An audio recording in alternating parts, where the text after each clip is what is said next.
Yo hice una pregunta hoy durante el día y es la siguiente. La pueden leer, la tienen a la mano. Dice, Isaías capítulo 11:1 habla acerca de Cristo como el retoño. ¿Ah? O sea, la vid. Cristo es la vid verdadera. Cuando vemos a Candelabro, se entiende que la caña central es Cristo, el mismo retoño, que está cubierto por los 7 espíritus de Dios. Ahora, la pregunta es, ¿por qué si la caña central es Cristo, la vid, en los brazos del candelabro hay cálices y hay almendros, y hay flor de almendro? ¿Por qué 2 tipos de árbol en vez de uno?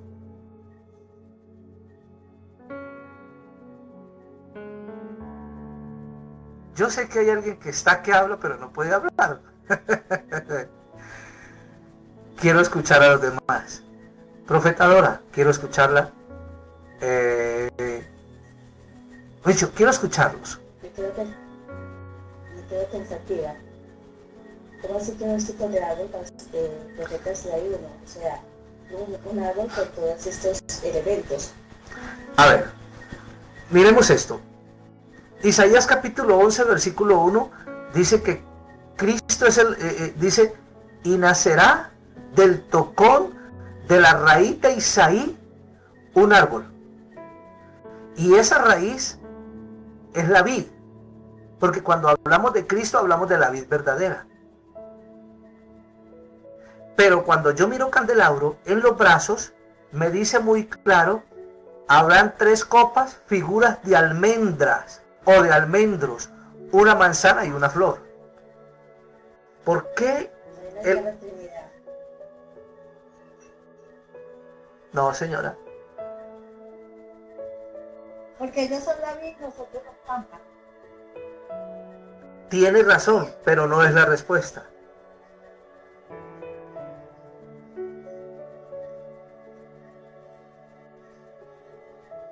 Es que yo me puse a pensar, ¿por qué la caña central es Cristo, que es el hijo de David, es el tocón de Isaí, el retoño de Isaí, que es la vid verdadera? Pero ¿por qué en los brazos me habla de almendros? ¿Por qué hay 2 tipos de árbol? ¿Por qué hay 2 variedades? Esa pregunta me la hice yo, creo que fue ayer, y nos la hacíamos con mi esposa, sí, ayer. ¿Por qué? Porque es que todo tiene todo en Dios todo tiene un sentido, todo tiene una razón.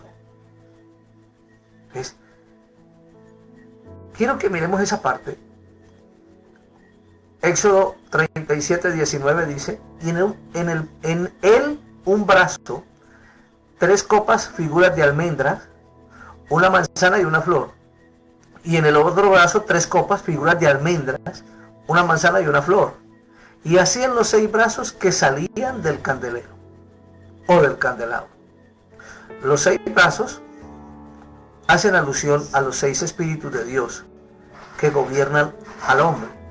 Ahora, quiero darle un matiz profético. Usted me va a preguntar, ¿eso está escrito? No está escrito, pero lo estoy viendo. Allí lo estoy viendo. Y ayer le pregunté al Espíritu Santo, háblame más del candelabro. Quiero entenderlo más, quiero profundizar más, quiero ver por qué el sacerdocio está reflejado en el candelabro. La caña central es Cristo y el pie de la caña representa al Padre. Ayer decíamos que, y yo publicaba ayer y yo publicaba hoy en la tarde, decía algo.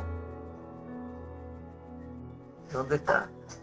Bueno, yo decía que sin la paternidad es imposible sostenerlos. Eso lo publicaba yo, creo que lo publicaba hoy. El pie del candelabro representa al Padre y esto nos lleva a entender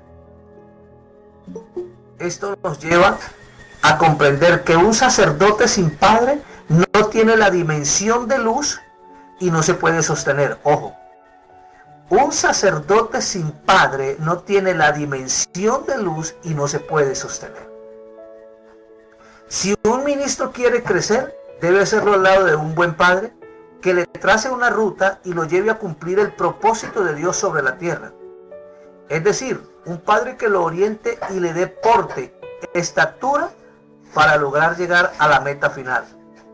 De lo contrario, algún día partirá de la tierra sin dejar legado y en deuda con Dios. No podemos partir de la tierra en deuda con Dios. Entonces, esto me llevaba a pensar, a analizar el candelabro parte por parte, y nos preguntábamos con mi esposa, ¿por qué esta variedad de maderos o de árboles en el mismo candelabro? Y nos pusimos a estudiar y a estudiar y a estudiar hasta que el Espíritu dio la luz y entendimos el porqué. Y aquí vamos a entrar a analizar esta parte. Vamos a ver a Cristo como la caña principal, como el tronco, como la raíz. Y vamos a verlo desde Génesis capítulo 2, versículo 8. Quiero que tengan sus Biblias allí y quiero que estén muy atentos. Dice, luego el Señor Dios plantó un jardín en el Edén, en el oriente, y allí puso al hombre que había formado. La palabra plantar, ojo, voy a hablarle de la etimología de la palabra plantar. La palabra plantar tiene el significado de meter una planta en tierra para que se arraigue, y esta viene del latín plantare. Ojo que sigo con esto. Plantar se define en meter o colocar en tierra un vástago o sarmiento para que se arraigue y se derrame con facilidad. La palabra sarmiento designa a los tallos o vástagos de la vid. Cuando Dios plantó en el Edén al hombre, en él plantó a Cristo para que luego viniera el plan de redención y salvación para la humanidad. Me dirá usted por qué si Adán estaba en desobediencia. Yo, por lo que he estudiado, y lo hablé qué días con el apóstol y lo hablé con varios ministros, está bien que Adán pecó, pero no estaba en desobediencia. Ups, ¿qué pasó con la teología? ¿Para dónde se nos fue? Resulta que Adán era el propósito de Dios para enderezar lo que estaba torcido, para que por medio de Adán, que entró el pecado, entrara el siguiente Adán que venía a enderezar lo que estaba. Una raíz, si bien es cierto, venía una raíz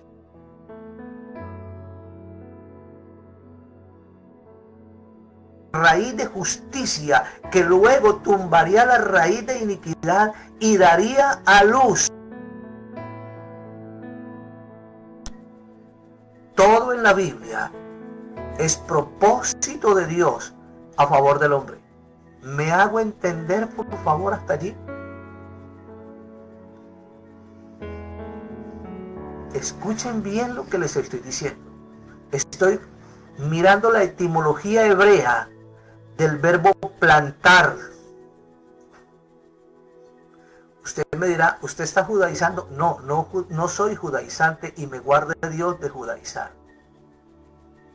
Pero estudio el origen de las palabras en el griego, en el hebreo, en el arameo y en el latín, para poder conjugar y llegar al origen de todo y establecer un principio para poder crecer y tener un asidero bíblico y poder sacar adelante una buena enseñanza. Porque Adán en el paraíso, y eso lo vamos a ver en los altares, Adán en el paraíso cumplió el propósito de Dios. Eso es como cuando hablan de Sansón. La mayoría de ministros dicen que Sansón desobedeció. Y es una mentira, porque la misma Biblia dice que era propósito de Dios que Sansón se casara con Dalila, para poderlo meter hasta donde estaban estos hombres y destruir la iniquidad que había en ellos. Usted me dirá, pero es que es un absurdo que Dios sacrifique a un hombre. Dios sacrificó a su propio Hijo Jesucristo por la humanidad entera. No era capaz de ser. Decir, profeta, que Sansón fue instrumento de Dios. Al igual que Adán. Adán fue instrumento de Dios, porque tenía que enderezar algo que estaba torcido.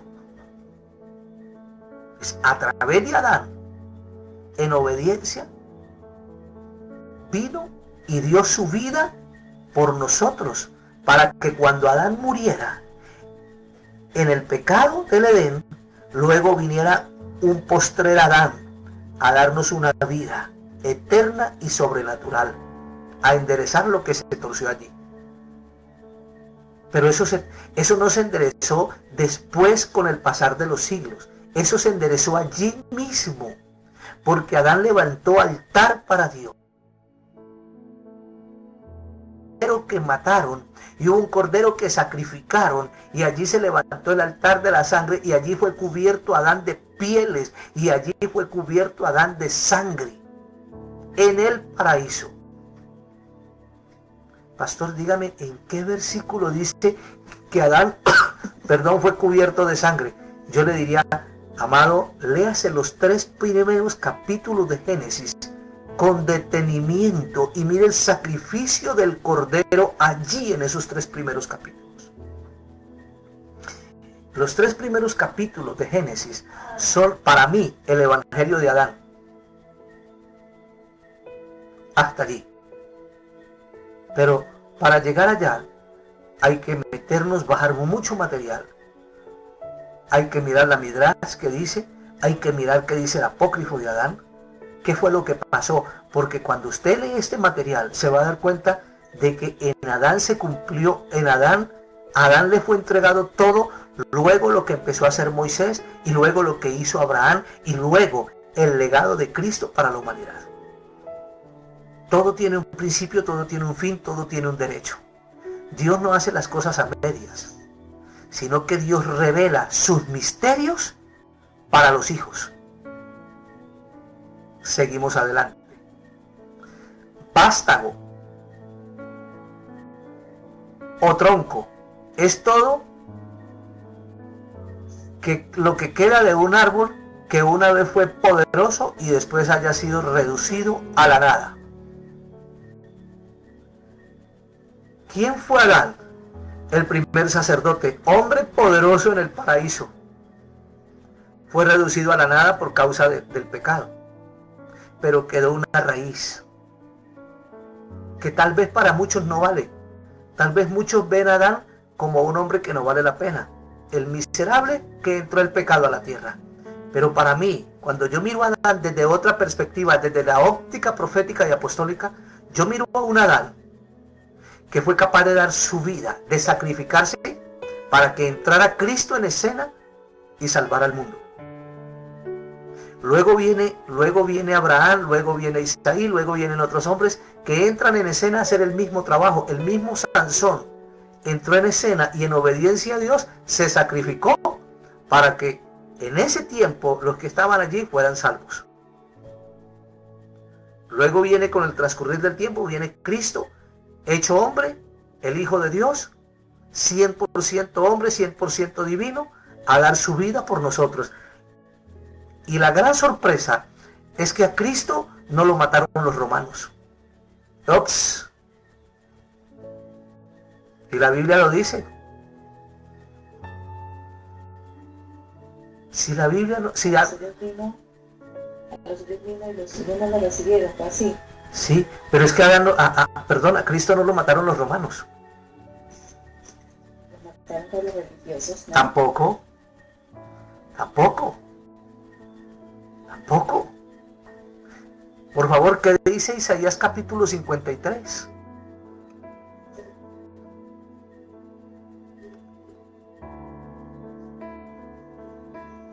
Profeta, entonces a Cristo lo mató Dios, su propio Padre. ¿Me lo puede sustentar bíblicamente?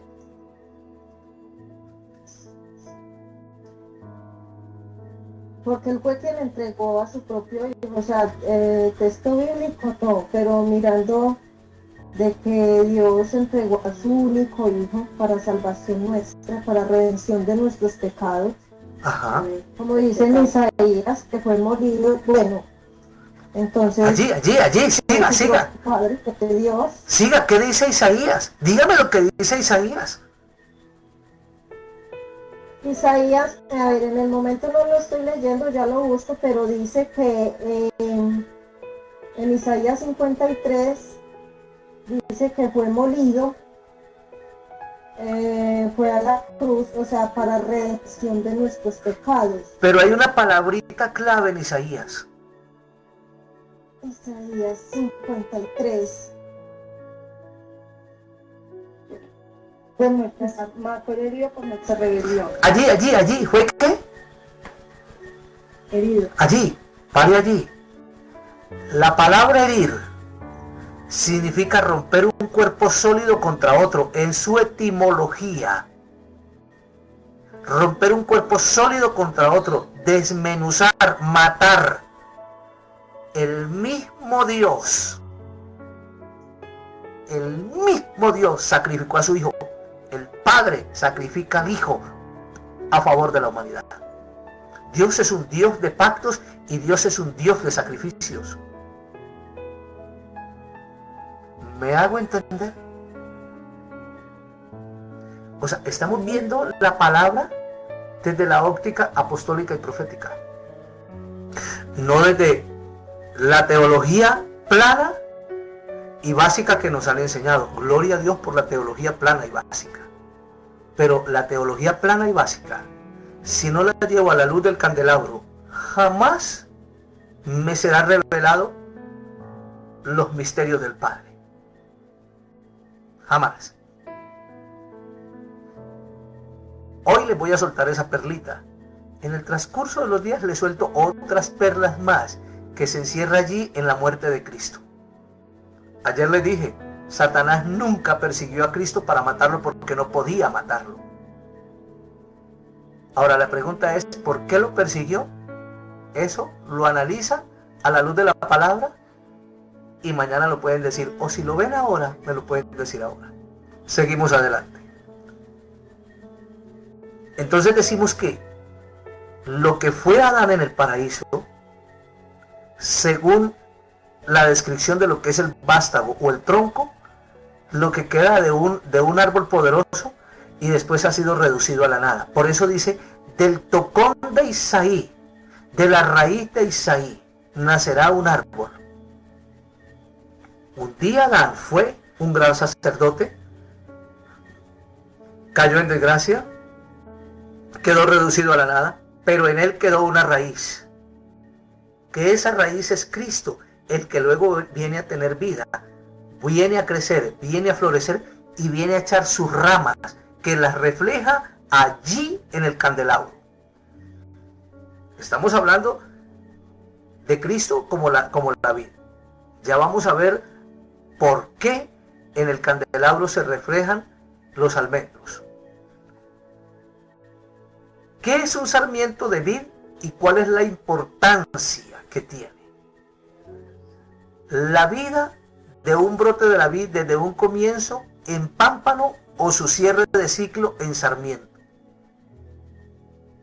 Repito, es la vida de un brote de algo muy pequeño desde sus comienzos, que se llama pámpano, y cierra su ciclo siendo un sarmiento, o sea, un árbol de gran talante que da fruto. Sigo adelante. Un ciclo se divide en dos etapas, la de crecimiento y la de dormición. Un dato curioso es que estas dos etapas tienen una duración prácticamente similar. La etapa de crecimiento, ocurre desde septiembre a octubre hasta marzo o abril. Y si comparamos las fechas de muerte y nacimiento de Cristo, vamos por los mismos tiempos. Él es profético en todo tiempo y en todo momento. Al comenzar su año, la vid brota y larga sus pámpanos. Y a medida que el ciclo pasa, ocurren cambios físicos que dan un carácter más robusto y acorazado y le asigna el nombre de sarmiento. Cuando Cristo madura, se le da el nombre de sarmiento. Cuando usted y yo maduramos, se nos da el nombre de sarmientos, hombres robustos y maduros. Tenga en cuenta la robustez y la madurez, que esa la vamos a ver en el sacerdocio que está reflejado en el candelabro. El nombre de almendro en hebreo significa, vamos hasta allí. Entonces allí cerramos lo que es el ciclo del sarmiento y de la vid. Cristo es la vid, que con el pasar de los tiempos tiene que madurar y dar su vida por nosotros y convertirse en un candelabro para luego echar ramas, y nos convierte a nosotros en rama fructífera. O sea que la palabra que Dios le dio a José hoy día recae sobre nosotros, porque Cristo lo encierra todo. Cristo encierra las 12 tribus, Cristo encierra los 12 sacerdotes, Cristo encierra los 12 apóstoles. En Él se encierra todo, para luego Él empezar a echar ramas, y esas ramas somos nosotros, cada uno de nosotros, la iglesia, la que se viste de novia, la que está preparando y la que está madurando para poderla desposar en las nubes. ¿Qué es un almendro? Aquí entra en escena el almendro de que nos habla la Escritura. El nombre de almendro significa despertar o estar despierto. 6 ramas o 6 brazos que significan a la iglesia de Cristo en su humanidad. Pero esas ramas, si no se revisten de almendro, que significa el despertar del sacerdocio, no pueden sostenerse. La rama de almendro, analizado en Jeremías, antes de pasar allá, ¿qué significado tiene la flor del almendro? Se cree que la flor del almendro significa el amor que lo supera todo. Eso lo dijo el ministro Javier Esteller. Habló de la flor de almendro y de la manzana, que significaba lo dulce y el amor de Dios para con nosotros. El amor que supera todo, incluso la muerte. Miren lo que está profetizando esa flor de almendro en el candelabro. Está hablando de muerte, y no de la muerte de Cristo. Está hablando de que la iglesia tiene que morir a su pensamiento terrenal para poder florecer con Cristo y que el sacerdocio lo sostenga. Si usted y yo no morimos a nuestra mente natural y carnal, a nuestro pensamiento natural y carnal, jamás Cristo puede sostener nuestra vida. Por eso se refleja allí el almendro. O que son... Sí, dígame. Hay un texto bíblico que dice que si el fruto de tierra no cae a tierra y muere, no da fruto. El grano de trigo. Si el grano de trigo no cae en tierra y muere, no da fruto. Gracias, profeta, por esa palabra. Y es real. Tenemos que morir. Y no es una muerte literal, no es una muerte física, es una muerte espiritual todos los días. Una y otra vez, una y otra vez, una y otra vez. Mientras estemos en este cuerpo, todos los días tenemos que ir al altar. Porque no podemos dejar de dar luz. Seguimos adelante. Incluso la muerte, o que son un consuelo para aquellas personas a quienes amamos. En sí, la flor de almendro significa la vida eterna en Cristo. Mira el significado de la flor de almendro. Yo decía y le pregunté al Espíritu, ¿por qué me habla de almendro cuando la caña central es Cristo y es la vid, es el pámpano, es el sarmiento? Y nos pusimos a estudiar y estudié hasta que el Espíritu me habló y me dijo, por esto, me dijo, porque en el sarmiento, en la flor de almendro, perdón, está representada la vida eterna en Cristo Jesús para la humanidad. Y está representada la vida eterna de Cristo. Todo tiene un significado. ¿Qué significa la rama de almendro? Según el profeta Jeremías, en el capítulo 1, versículo del 11 y 12. Es sinónimo de autoridad, ojo, es sinónimo de autoridad y de empoderamiento. Por eso Dios habló a Jeremías del almendro, porque estaba descubriendo su propia responsabilidad ante la autoridad otorgada. Vuelvo y repito, los 6 brazos que están simbolizando la humanidad de la iglesia revestida por el almendro, es decir, que nos está otorgando, nos está empoderando y nos está dando autoridad, pero si estamos unidos a Cristo. Si no estamos unidos a Cristo, no somos nada. Podrá profetizar, podrá sanar, podrá levantar paralíticos, podrá sanar enfermos de SIDA, podrá hacer lo que quiera, pero si no está unido a Cristo y no tiene amor, es como címbalo que resuena. Un ministro, un sacerdote, un intercesor que no tenga amor en su corazón, está mandado a recoger. Cierre y váyase porque no sirve. ¿Estoy diciendo claro? Seguimos adelante. Eso cambió su percepción y transformó el panorama. Ahora él era parte del cambio y de las soluciones. Ojo, el almendro que está en los brazos del candelabro quiere decir que nos hace ver para la humanidad y traer para la humanidad cambio y solución. La iglesia tiene en sus manos el cambio y la solución a los problemas de la humanidad. Pastor, ¿y por qué la humanidad no cambia? Porque no hemos aprendido a llevar un evangelio digno. Porque no le hemos dado al evangelio el porte y la estatura y la importancia que verdaderamente se merece. Y porque no nos conducimos como ministros y sacerdotes de Jehová en esta tierra. Pastor, ¿es que los sacerdotes solamente son los apóstoles, los profetas? No, toda la iglesia. Pedro dijo, y él nos constituyó reyes y sacerdotes. Aquí nadie se salva. Toda la iglesia debe vivir una vida de sacerdocio. Pero los responsables de que la iglesia viva una vida de sacerdocio somos nosotros los que enseñamos la Escritura. No culpe a la iglesia por la inmadurez. Usted que me está oyendo, pastor o intercesor o profeta o evangelista, no culpe a la iglesia por la inmadurez. Cuando usted ve una iglesia inmadura, mire para adentro de su vida qué está enseñando y qué está predicando. Si no estamos enseñando bien y si no estamos predicando bien, la culpa es de nosotros. Una esposa me dice, es que mi esposo no sirve para nada. Le digo yo, qué pena, la que no sirve para nada es usted. No sea grosero, no, lo que pasa es que usted no sabe tratar a su esposo y no lo ha sabido formar. Un esposo me dice, es que mi esposa es una inservible. Qué pena, el inservible es usted. No me ofenda, no, lo que pasa es que usted no ha sabido formar a su esposa. Nosotros los pastores somos los responsables y tenemos que dar cuenta a él de una iglesia madura.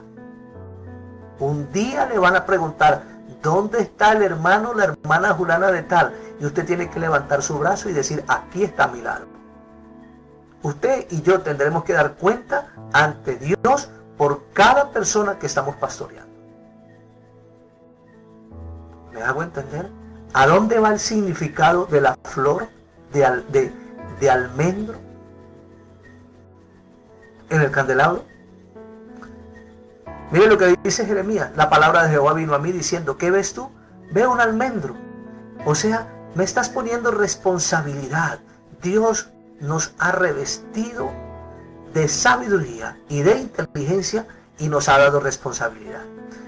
La respuesta que dio el hermano Leonardo Antonio Gómez, el primer día que hablamos de candelabro, cuando dijo que en cada brazo estaba representada la sabiduría, el temor, la inteligencia. De eso nos ha revestido Dios a través de su Hijo Jesucristo, unidos a Él para que traigamos cambio y solución a un mundo caótico. No hay ciencia que valga si la iglesia no se manifiesta en gloria a favor de la tierra. Hoy me hacían una pregunta, no hace mucho me hacían una pregunta. Me escribían y me hacían la siguiente pregunta. Se la quiero leer y se la quiero compartir y quiero escuchar su respuesta. Me hacen la pregunta y me dicen lo siguiente. Pastor, ¿cómo está? Yo lo bendigo, pastor. Le quería hacer una pregunta. Según la Biblia, ¿quién es el Dios de este mundo? ¿Qué diría usted a esa pregunta? Pastor, correcta, el Dios de este mundo, como dice la palabra, es el padre de la mentira, porque está diciendo quién es el Dios de este mundo. Ajá. Ahí hay un pero.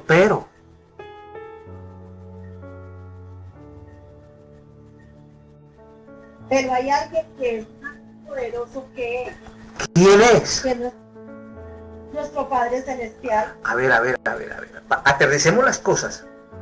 Bajémoslas de lo sobrenatural a lo natural. ¿Quién es más poderoso en la tierra que el mismo diablo? El Espíritu Santo que nos dejó el Señor, Jesucristo. ¿no? Si el enemigo se muere, él no puede resucitar. Ahí no tiene poder. Pero nuestro Señor Jesucristo sí lo hizo cuando murió en la cruz y resucitó. Y lo venció, pero Satanás está por la tierra rondando, buscando a quien devorar. Pero no Pero quiere dice, ya. que todo lo podemos en Cristo, ¿no? Entonces, ¿quién es más poderoso que Satanás? Jesucristo. Jesucristo, Dios se nos dio potestad, Dios nos da potestad. Gracias, hermana Yasmin. Amén. Nosotros unidos a Cristo. Gracias, hermana Yasmin. Nosotros unidos a Cristo en la posición de candelabro tenemos mayor autoridad que las tinieblas que cubren la tierra. Clara es la Biblia. Amén. Epa, por fin le escuché. La Biblia es clara. La Biblia es clara cuando dice que las puertas del Hades no prevalecen en contra de la iglesia. Y la iglesia somos nosotros. Escuche esto. Y otra cosa, él dice, el profeta dijo, toda potestad se les ha sido dada en la tierra, en el cielo y debajo de la tierra, ¿no es? Sí, señora. Toda potestad, o sea, toda autoridad. Ajá. Mire la posición del Y candelabro. entonces podríamos agregar que cosas mayores, porque Dios cosas mayores hará. Entonces nosotros declarar la palabra y estar fuera. Por Dios. Hemos sido revestidos de Cristo para hacer cosas mayores que las que Él hizo. El problema es que vemos al brujo y salimos corriendo como las cucarachas cuando prenden la luz. ¡Prum! Nos escondemos. Ahí le iba a hacer un aporte, ahí va. Siga. Ahí donde está la diferencia entre el cristiano y el brujo, poder de la palabra y creerla. O sea, si yo suelto la palabra creyendo, se cumple y es mayor que el brujo y que cualquier cosa que se quiera levantar en esta tierra. Claro. Mire, yo no sé si fue con ustedes que compartí o no sé con qué grupo compartí, no me acuerdo, de que cuando a mí me dicen, pastor, su nombre está en un altar de un brujo, ¿qué va a hacer? ¿Qué hago? ¿Correr? ¿Tirarme debajo de la cama? ¿Llorar? Yo me gozo. ¿Por qué? Porque si un brujo captura mi nombre, como lo hacen los mentalistas, como lo hacen los satanistas, como lo hacen, eso quiere decir que es como si capturasen el arca de la alianza y la metieran en tierra de los filisteos, que le va a llevar estragos, lo va a confundir y me tienen que devolver mi honra con honores. Brevecita la vuelta. Me quiero hacer una aportación, profesor. Señora. Hace unos años atrás, con una experiencia, hubo una manifestación muy fuerte en un hombre que estaba sola con él y empezó a manifestarse. Una de dos, o cogía la autoridad que el Señor me la creía, o como lo hice al principio, cogí unos cojines y iba a salir corriendo de esa habitación. ¿Sabe de qué me hace acordar usted a mi profeta? Hace muchos años, estando yo reiniciando el Evangelio, estaba metido en el cuento de liberación porque me ha gustado la liberación siempre. Solo de que hoy no la ejerzo como la ejercía antes, con ignorancia y con falta de sabiduría. Anteriormente le hacía liberación a todo el mundo. Hoy día me pauso y lo llevo a la madurez, lo llevo a la sensatez y que la misma palabra lo liberte. No me estreso, la palabra lo hace todo. Fuimos a ministrarle liberación a un cubano, santero rayado. Hermana, eso fue una rebambaramba. Imagínense lo que ha pasado allí. Pero eran las 11:30 de la noche, yo estaba durmiendo y yo sentí que me alaron los pies. Yo vivía en Bogotá en ese tiempo. Hermano, cuando yo sentí que me alaron los pies a la tercera vez, abrí los ojos y lo único que vi fue un espectro más negro que la oscuridad, grande de más de 3 metros, y cuando lo miré a la cara, eso era chicludo lo que echaba. Yo decía, lo único que hice fue taparme de la cabeza a los pies. No hice más, cuál cobarde. Entonces, hermano, hoy por hoy entiendo que la madurez nos lleva a vivir una vida tranquila, sin afanes, sin sobresaltos, y nos da risa cuando vemos a otro que está cometiendo los mismos errores que un día cometimos. Pero sabe, la posición de nosotros en el lugar santo como candelabro nos lleva a una madurez sobria, a un equilibrio, a estar unidos a Cristo y a florecer, a madurar y a tomar responsabilidad de lo que Él nos ha entregado a nosotros. Ojo. Entonces una pregunta. Señora. Entonces, ya que nos hablas, perfecto, para la madurez, para liberar a la persona, entonces cuando una persona está, como en el caso de esta audiencia que nos llamó este hermano, gente que estaba atacada por ese demonio, ¿qué debemos de hacer? Lo que hice yo, vaya donde su pastor,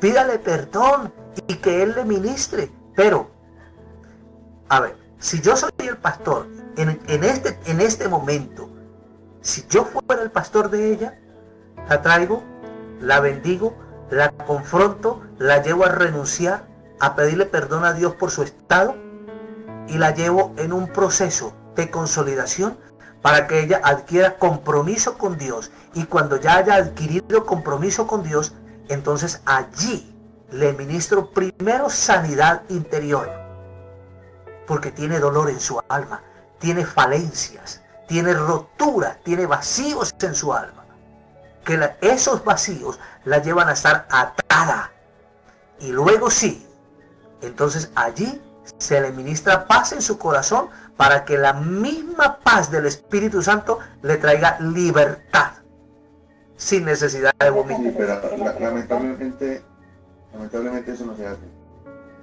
Pero lo que en las iglesias lo que se hace es lo espectacular, ¿no? Se le hace la liberación, se dan aplausos ellos mismos y luego se abandona la oveja. Y luego, cuando esa oveja vuelve a recaer, vuelven 7 espíritus más, como dice la palabra, y la hacen nada, la vuelven nada.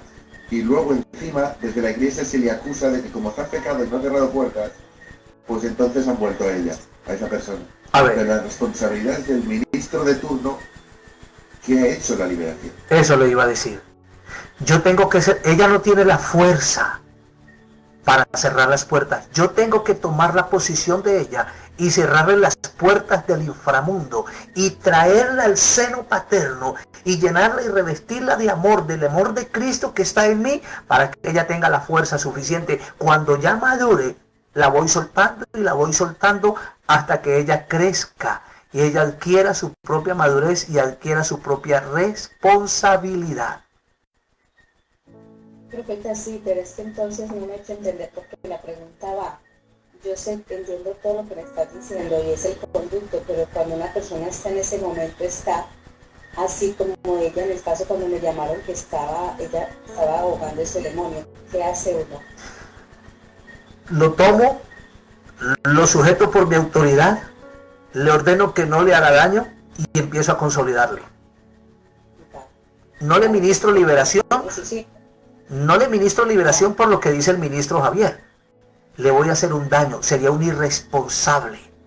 Porque van y dan la vuelta. Sí, dime. Eso fue lo que pasó, profeta. O sea, en ningún momento yo sentí, o sea, que tenía que, o sea, hacerlo de la liberación, ¿no? O sea, yo lo que hice tomé la autoridad porque inmediatamente lo que me llevó el Espíritu Santo. O sea, atar lo que había en ella para que no me hiciera daño. No se puede atar a un demonio. Ops, ¿qué pasó con la demonología? ¿Cómo que no se puede atar un demonio? A ver, ¿qué pasó con la teología y la demonología? Lo que yo ato, lo ato al altar, lo ato a la cruz, lo ato a la vida, lo ato al tabernáculo, lo ato al reino de los cielos.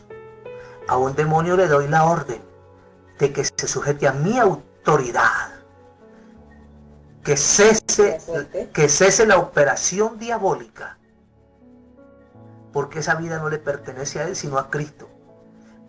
Lo que yo ato, lo ato a la vida. ¿Por qué? Todo lo que atareis, mire lo que dice el texto, todo lo que atareis en la tierra será ¿qué? Atado en los cielos. Entonces, ¿qué pasa si usted ata a un demonio? ¿A dónde lo está llevando?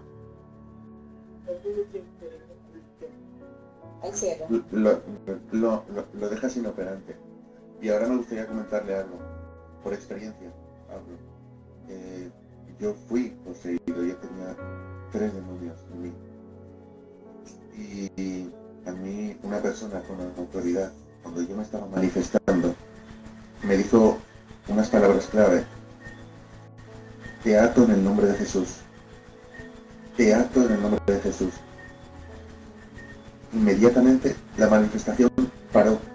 Yo lo que sentí, porque yo sentía las cosas en ese momento, fue que no me podía mover. Lo dejas inoperante. No lo atas realmente en ningún sitio, lo atas para dejarlo inoperante, para dejarlo en ese momento cao. Y así es como lo que me pasó a mí. No podía hacer nada, no podía la manifestación cesó. Pero era como si estuviera atado con cuerdas, literalmente. No me podía mover. Pero mire la madurez del ministro. Lo deja inoperante. Pero hay hombres que dicen, te ato en el nombre de Jesucristo. Te ato, o sea, yo tengo que ser, te ato, porque yo ato es al reino de los cielos. Yo a una vida de una persona por la que estoy intercediendo, lo ato al reino de los cielos, lo ato a la vida de Cristo, lo ato a la salvación, lo sumerjo en la sangre del Cordero. Allí lo ato. Y luego le traigo todo lo que opera en él, lo declaro inoperante. Siga, profeta Melida. Vale, dale. Profeta, lo que la hermana ahora estaba diciendo, yo también lo hacía, ataba a los demonios, porque eso fue lo que aprendimos en la iglesia. Cuando yo me convertí a Cristo, nosotros nos enseñaron eso. Lo que usted me está diciendo para mí es nuevo. No, pero entonces yo tengo que mirar el texto bíblico. ¿Qué dice? Todo lo que atareis en la tierra será atado en el cielo. Pues yo no puedo atar un demonio al cielo. Yo lo declaro. Pues atención. Claro, lo que dice el ministro Muy Javier. buena por esa revelación, porque yo tampoco sabía. Nosotros siempre atábamos los demonios. No, lo que dice el ministro Javier lo declaro inoperante. Hoy por la palabra, en el nombre de Jesucristo te declaro inoperante. Amén. Te prohíbo seguir tocando esta vida, porque a partir de hoy la tomo como hija y la ato al reino de los cielos, la ato a la vida y la ato a la libertad con Cristo. Cesa la operación demoníaca, la llevo a la responsabilidad, al compromiso con Dios, para que luego el agua de la palabra le vaya limpiando. La paso por el altar de la matanza, la llevo al lavacro, para que allí en el lavacro el agua de la palabra le limpie, le lave, le purifique, y la empiezo a consolidar para luego poderla meter en el lugar santo e incrustarla en Cristo. No hay... Entonces ahí vuelve a morir el yo. Claro, porque es lo que decía el ministro Javier ahorita. Habemos gente irresponsable que vamos ministrando liberación, dejamos la gente tirada y después le echamos la culpa de que porque está en pecado, cuando el culpable soy yo. Una de las cosas que hemos aprendido en este proceso, profeta, y lo has dicho, es que primeramente cuando una persona necesita un proceso, hay que primeramente hablar con esa persona si tiene un compromiso, porque ahí empieza realmente el trabajo. No es solamente nuestro, es que esa persona también de compromiso, porque si nosotros hacemos eso, lo que somos, como acabas de decir, somos irresponsables. Tiene que haber unos pasos y un orden. Claro, claro que sí. Entonces, ¿quedamos claros hasta allí? Bueno, seguimos con el tema del almendro. ¿Cómo es la flor del almendro? La flor del almendro puede aparecer de forma solitaria o en grupos de 2 a 4. En grupos de 2 a 4. ¿Y qué significa el número 2 en la Biblia? Acuerdo. Andarán, ¿cómo es que dice la Biblia? Andarán 2. ¿Cómo Cristo envió a la gente de 2 en 2? ¿Cómo aparece Cristo? Aparece solo. Pero luego, ¿qué? Camina de acuerdo con el Espíritu Santo y consigue unos apóstoles, los consolida y los envía de 2 en 2. Luego dice, de 2 a 4, ¿qué significa el número 4 en la Biblia? Significan los 4 puntos cardinales, norte, sur, oriente y occidente. Eso quiere decir que Cristo se revelaría a toda la humanidad. Eso es lo que me está diciendo el candelabro. Luego dice, tiene 5 pétalos. ¿Qué significa el número 5? 1 significa gracia. 2 significa los 5 ministerios dados por Cristo para el hombre. El apóstol, el profeta, el pastor, el maestro y el evangelista. Miren la importancia que tiene estar como candela unido a Cristo. Los 4 jinetes del Apocalipsis. Los 4 jinetes del Apocalipsis. Entonces, cuando yo miro desde la óptica profética y apostólica, y cuando estudio candelabro, me doy cuenta que todo tiene que estar unido a Cristo, porque todo en el tabernáculo está representando a Cristo. Todo, en todo vemos a Cristo. Y no puedo salirme de Cristo jamás. Tengo que estar unido a Él para poder madurar como sarmiento y dar fruto. Todo el misterio del Padre que está en el lugar santísimo se revela a la luz del candelabro en el lugar santo. Porque el candelabro ilumina la mesa de los panes, símbolo de los 12 trigos del pueblo de Israel, símbolo de la comida del pueblo judío. Ojo con lo que le voy a decir. En Génesis capítulo 1 nos habla de que Dios le dio al hombre toda semilla. Y cuando la Biblia habla de semilla, habla de trigo. Al hombre le dio trigo en el paraíso para que comiera, y a las bestias le dio hierba verde. Cuando nosotros venimos a Cristo y se nos empieza a revelar la Escritura, es porque vamos por buen camino y estamos comiendo trigo, no pan. El trigo lo manejo en diferentes dimensiones. lo proceso, lo preparo como pan, como galleta, como harina, como usted quiera procesarlo. Esa es la dimensión, la revelación de la palabra profética. Ahora, ¿qué hace? Bueno, ya vamos para allá. Déjenme seguir. Dice, 5 pétalos, cuyo color varía entre tonos rosas y blanquecinos. Los frutos, las almendras, tienen un tamaño hasta de 6 centímetros de longitud y tienen forma de drupa.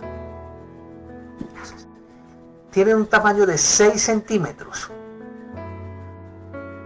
Un sacerdote, su humanidad está sostenida por Cristo. A mí que un pastor me diga, que un ministro me diga, que un apóstol, que un profeta, que un maestro me diga que anda solo y que no necesita de nadie, yo le digo, qué pena, mi amigo, está mal, porque tiene que estar unido a Cristo y tiene que tener un padre que lo sustente. Si anda solo, es un hombre rebelde, que no tiene rumbo, no tiene dirección, no tiene madurez, no tiene ningún trace profético, no tiene Biblia, no tiene nada. Seguimos adelante. Ojo, ¿qué significa la palabra hebrea para almendro? Este es el trasfondo de por qué el almendro está ahí en el candelabro. Viene de la palabra chaquer, la cual viene de la raíz choquer, que significa apresurarse. El que se une a Cristo, se le acelera el tiempo de la madurez y se le acelera la revelación de la Escritura. Pero ¿para qué se me acelera la revelación y la madurez? ¿Para envanecerme? ¿Para ufanarme de que yo sé mucho? La Biblia dice, mire que el que esté firme, que no caiga. El hecho de que Dios me revele, de que Dios madure y procese mi vida, no me lleva a envanecerme. Porque la Biblia dice que antes de la caída viene ¿qué? La soberbia y la altivez. Sobre toda cosa guardada, ¿qué? Guarda tu corazón. ¿Quién lo guarda? No lo guarda Cristo, lo guardo yo. Yo soy el que tomo la decisión de guardar mi corazón. Ah, es que Dios es el encargado de guardarme. Ey, papi, un momentico. Que Dios no va a hacer lo que a mí me corresponde hacer. Para eso Él me lleva. Sígame, hermana. Es que en estos días hablando con una pastora me dijo que, yo le dije que había cosas que el Señor haría por nosotros. Y ella me dijo que no, o sea, que Cristo lo hacía todo por nosotros. Y yo le dije que estaba muy equivocada. Dijo, Dios nos cuida siempre. Siempre nos cuida, siempre nos cuida. Aunque yo no esté alerta, aunque tal, Él siempre nos cuida. A ver, Dios me cuida, pero ¿cómo me cuida? Me advierte del peligro que está pasando. Para eso tengo que tener discernimiento, porque Él no me dejará avergonzado, pero me advierte del peligro, me está cuidando. Ey, por allí no transites, vas mal. ¿Y cómo me advierte? Puede advertirme a través de la hermana que está trapeando la iglesia. Viene y me dice, me suelta una palabra así, suavecita. Pastor, está pasando esto y esto y esto y esto. Sin quererlo, Dios me está advirtiendo de un peligro, me está protegiendo. Allí me está protegiendo. Pero el que toma la decisión soy yo. Una pregunta.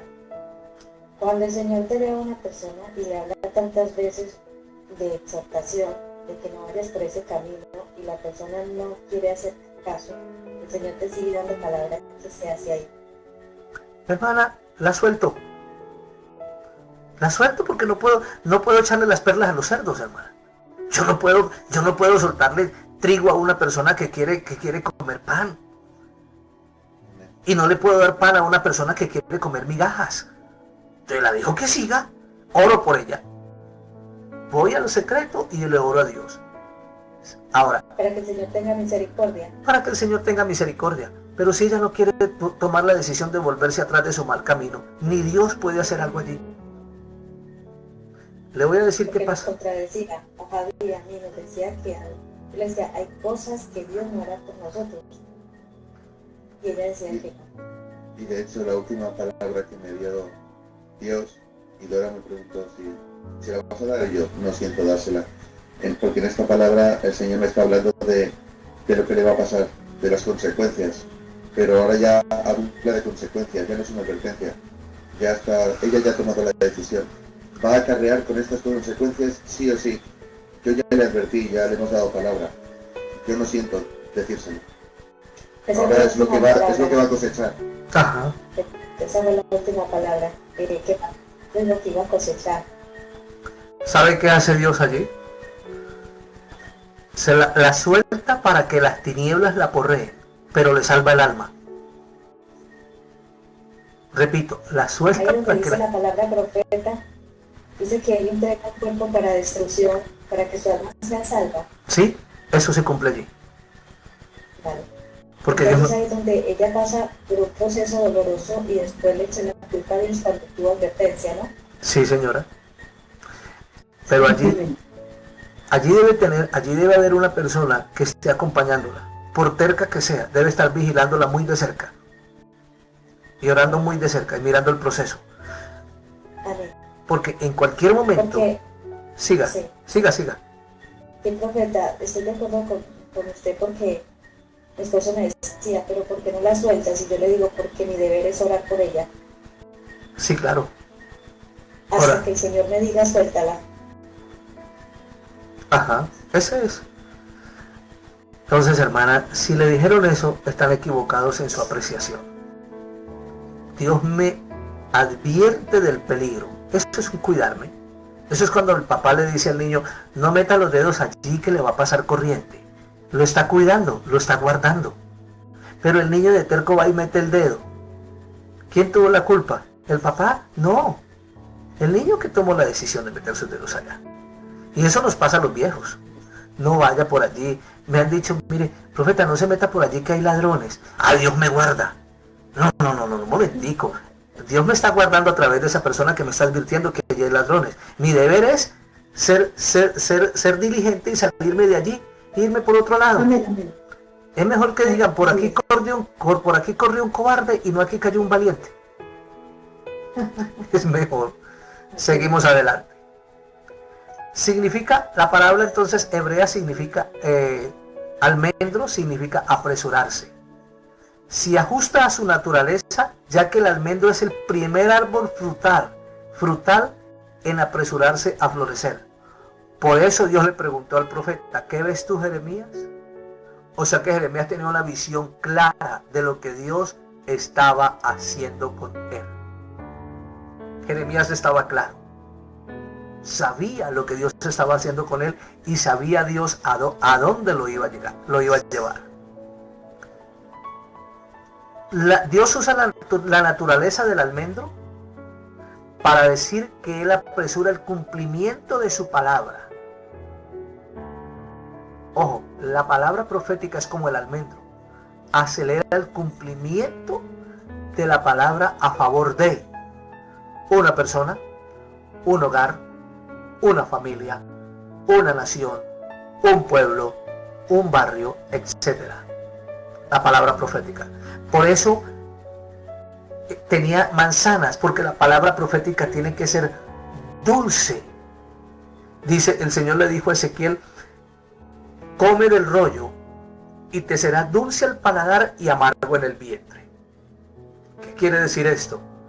Que la palabra para mí es sazonada y en el vientre me va a confrontar primero a mí. La palabra me confronta primero a mí antes de yo sacarla de mi interior. Si no es así, la palabra no va a tener un efecto.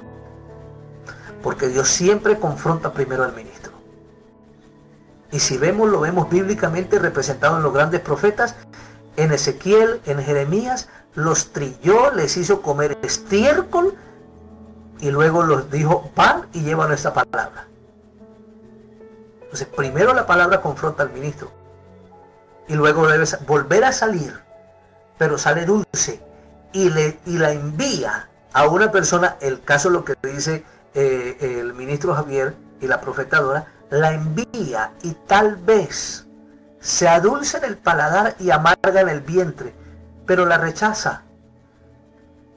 Entonces, ya es problema de la persona. Seguimos adelante. La naturaleza del almendro y las florecillas blancas con las que se cubren para desarrollar nuestro estudio y sacar la enseñanza de Eclesiastés 12:5. Mire lo que dice. Aquí describe la persona que llega a la ancianidad, o sea, que está diciéndome en el candelabro a través de las florecillas blancas que Cristo me lleva a la madurez, que solo en Él alcanzo la madurez, el porte, la estatura de un hombre al tamaño de Cristo. Ese es candelabro. Eso es candelabro. Me lleva a la madurez. Seguimos hablando. Simboliza la cabeza de las personas al llegar a su estado adulto, que se cubre su cabeza de canas y que hablan con sensatez y que hablan pausados y que son leales, son fieles, son transparentes y son honorables. En sí, los que tienen la naturaleza de Cristo incrustada dentro de ellos. Y que lo llevan a que aún en su vejez den fruto. Un hombre anciano de 60, 50 años para allá, de 60 años, ya no puede fructificar. No fructificará físicamente, biológicamente, pero por la palabra dará fruto. Ahora, cuando hablamos de anciano en la Biblia, no se refiere a un anciano de 70 años, se refiere a un hombre maduro en la palabra. Puede haber un anciano en la iglesia, literalmente que tenga 70, 80 años, pero si nunca maduró, seguirá siendo un bebé en la palabra. Como puede haber un joven de 18, de 20 años, que tenga una madurez y una sensatez que vaya por encima del anciano de días. Ahora, ojo, 1 de Timoteo 5, 17 al 19. El anciano recibe doble honra, tanto del Señor como de los hermanos. Parafraseemos esto. El hombre maduro, unido a Cristo, recibe doble honra, tanto de los hermanos de la iglesia como del mismo Señor. Esto porque es figura de Cristo que se ha incrustado dentro de él. Eso significa... ¿Me repite el versículo, por favor? 1 Timoteo 5 y 17. Gracias. Vamos terminando para cerrar. Número 17, 7 al 8. La vara de almendro. Si recordamos las 12 tribus de Israel, los 12 hombres querían todos ocupar el mismo lugar. ¿Y qué le dijo Dios a Moisés y a Aarón? Mete las 12 varas en el arca, y la vara que florezca, esa llevará el sacerdocio. Metieron las 12 varas y dice que la única que floreció fue la vara de Aarón, sacerdote. Un sacerdote maduro fructifica de sí mismo, florece en el lugar santo para que dé fruto y se fructifique y se multiplique a través del esperma de la palabra que es Cristo dentro de mi vida. No hay otra ruta, no hay otro camino. Él es el camino, la verdad y la vida, y nadie va al Padre si no es por Él. Entonces, metieron las 12 varas. La única que floreció fue la de Aarón.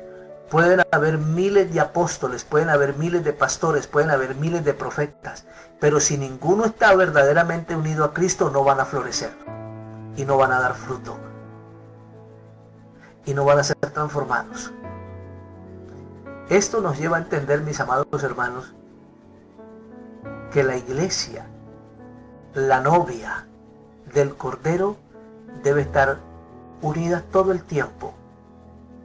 No podemos olvidar nuestro principio eterno, que es Cristo, y que estamos vinculados al Padre, y que solo en Él tenemos la oportunidad de ministrar por su infinita misericordia sobre la tierra. Concluyo. Un hombre que se conduce como candelabro, formado al martillo de la palabra, es un hombre que, unido a Cristo, da como fruto de sí mismo el amor, la ternura en la madurez, como resultado del fruto del Espíritu Santo. Le hago esta pregunta. ¿Qué es más importante, el fruto del Espíritu Santo o los dones del Espíritu Santo? O los dones dados por Jesucristo.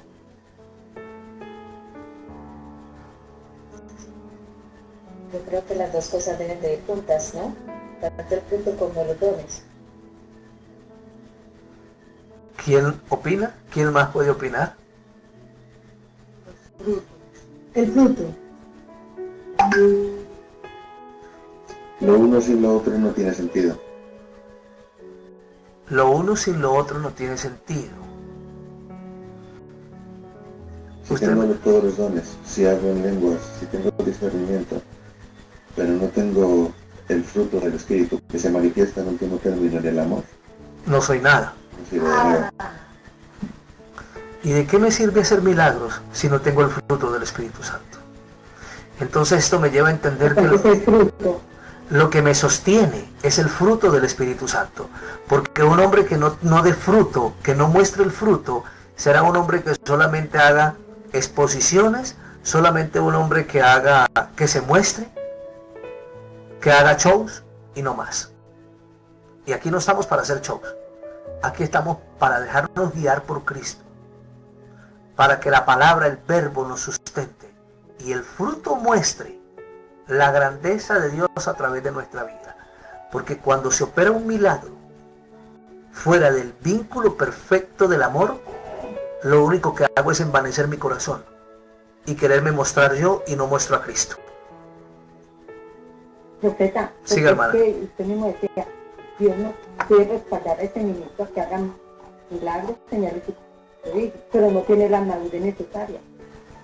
Ajá. O sea que no es nada. No es nada. Y no está unido a Cristo. No es nada. No es nada. Tiene que volver a punto cero y hacer proceso de cero. Entonces el sacerdote debe de mostrar el fruto del Espíritu Santo.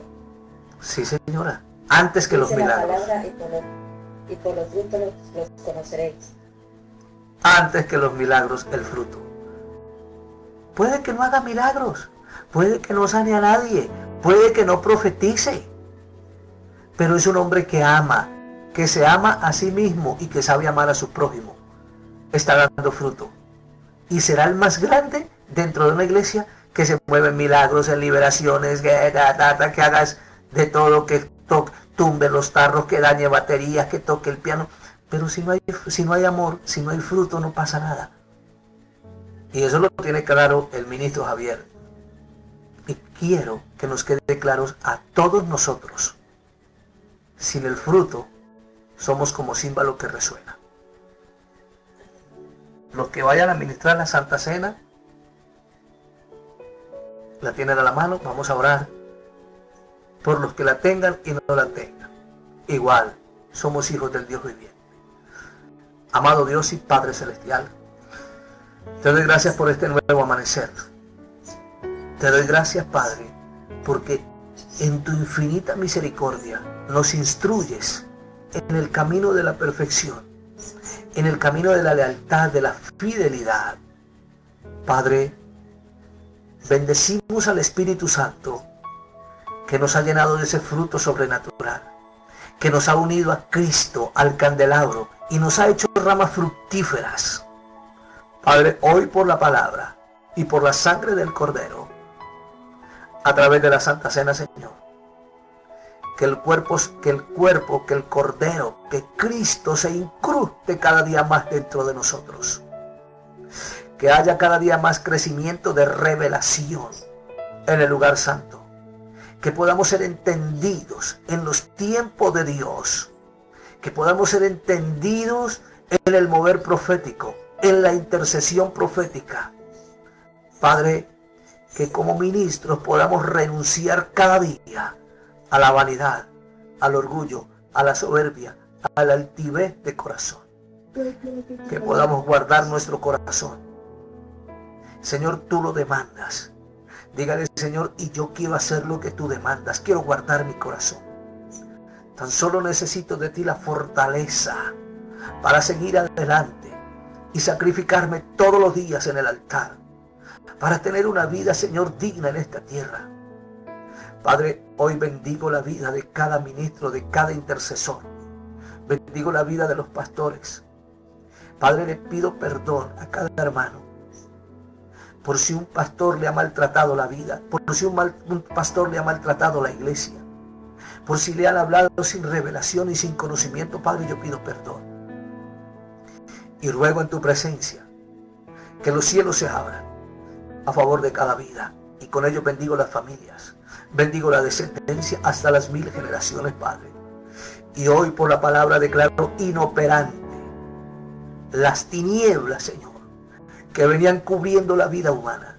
En el nombre de Jesucristo, echo por tierra toda palabra que hayan soltado, Señor, en maldición, en contra de la vida, en contra de los ministerios, en contra de los hogares.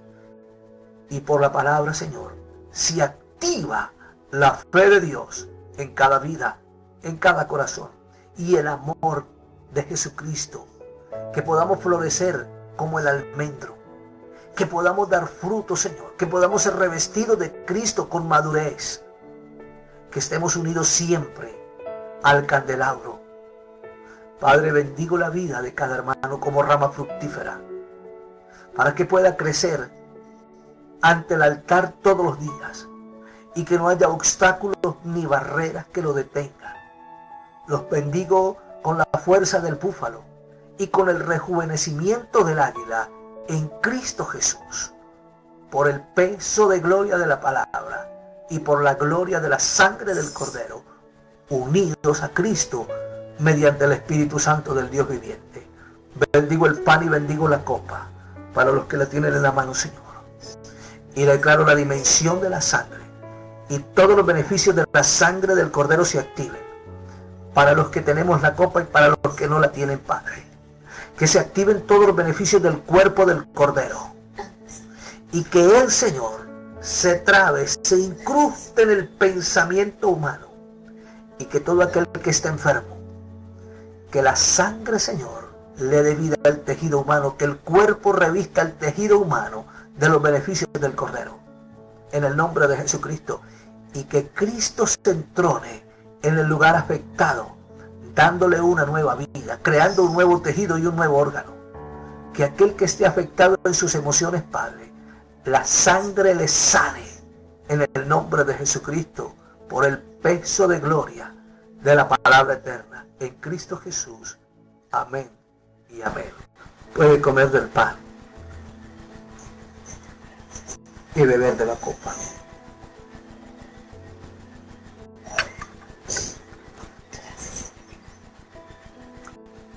Gracias, amado Rey, por ser nuestro principio de vida.